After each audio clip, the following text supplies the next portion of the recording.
فمن صعد قلت له سلاما يا أرض درع سلاما يا وثيق الدم. الأحداث كانت في درعا وعد الشهداء 12 شهيد فقط لا غير. سلاما يا أرض درع سلاما يا وثيق الدم، وسلاما يا عز وسام على صدر الوطن يرحم. أنا جيتك والشعر خجلان وقوافي الشعر تتلعثم، جيتك ترد أقدم لك وانت قدميتي عظم. شو أقدم لك؟ شعر شعبي ولا شعر موزون ومنظم؟ إذا مو كلمة الشاعر رصاصة وعلى العدو تدهم، وإذا مو كل سطر شعري شبه موج البحر يرطم، وإذا مو كل قصيدة تكون شهيدة مفرجة بالدم، فلا نكتب قصايدنا ولا يمكن بعد ننظم سلاما يا أرض درعا. سلاما يا أرض. الله. بالنسبة إلي أنا أعرف حالي أخطرت خلاص، أنا طالع متخذ قرار بالمخاطرة ومخلص أموري ومودع حتى أهل بيتي، قالوا ماني ما برجع بعد اليوم. بس أراهن على الجمهور اللي هو طلاب كلية الآداب أو طلاب الجامعة بالحسكة عموما، إذا اشتغلوا معاي معناته أصبحت حالة رأي عام.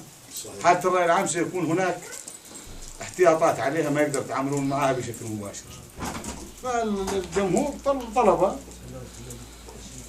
قلت لهم بعدها، طبعا ردا على زملاء الشعراء اللي داهنوا، أنا أرد على زملائي أمانة الشاعر اللي نصوا الشعري،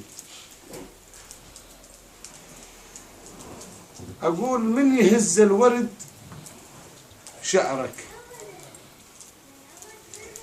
من يهز الورد شعرك خلي جمهورك يشم عطر الحروف النازفات. من يهز الورد شعرك خلي جمهورك يشم عطر الحروف النازفات، واطلق عنان القوافي العائدة يأتي الضاء بحق. جامحوا مثل الحصان ما تعرف شنهي إشارات المرور ولا تقرأ شاخصات. انت شاعر، والشعر دوره يفزز الأحلام النايمات. انت مو ملا لجل تهدي عصات، وانت مو واقف تكبر للصلاة. انت سيف المقصلة بوجه الطغاة، وانت شمعة تذرف دموع الضوء بليل السبات.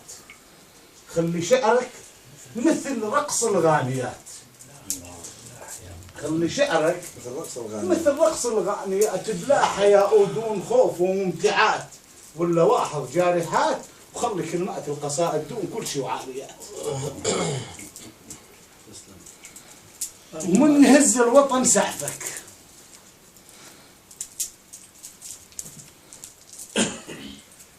طبعا الحضور رسمي كحسكة، حضور رسمي كامل. زين التحضير فوري هذا صار عليه على هذول؟ النصوص مجهزة مجهز كذا 10 أيام. أعرف حالي أمامي حالة بدي أشتغل عليها وبدي أدخل هالمعترك. ومن يهز الوطن سعفك لا تدور عن نجاة، ولا تفكر وين يا صاحب تبعت. فكر شو يحجون عنك بالقصص والأمسيات، وخلي بوصلتك حنينك تأخذك وبلا جهات. وخلي ملاح السفينة الشوق يسمع معجزات، وخلها تبكي عيون أمك ولا دموع الأمهات.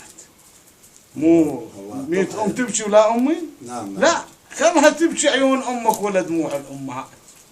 ويلبسن أسود خواتك ويفرحن بأج البنات، وخلها على الحايط تعلق صورتك والذكريات. وحتى لو قالوا ويا مقدانيات قلهم أنا اللي لويت القدر بذراع الرجولة قبل كشف المحصنات. واللي ما يروم المعالي بالحفر لازم يبات، واللي ما يدور منايا أبد ما يوهب حياة.